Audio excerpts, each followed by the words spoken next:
Assalomu alaykum, hurmatli kuzatuvchilar. Bugun biz sizlar bilan ikki xil mahsulotdan ertalab nonushta uchun ajoyib yegulik tayyorlaymiz. Buning uchun kerak bo'ladi bizga 3 dona kartoshka. Kartoshkani shunday tyorkadan chiqarib olamiz. Ustiga 3 dona tuxum.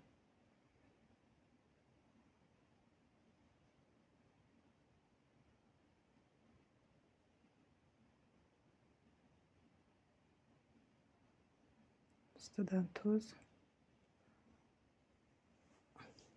koreyskiy tuz solib aralashtirib olamiz.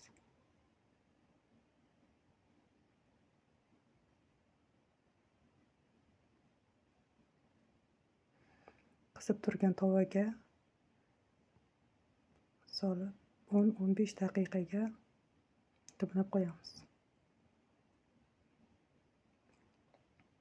Ikki tomondan aylantirib pishirib olamiz.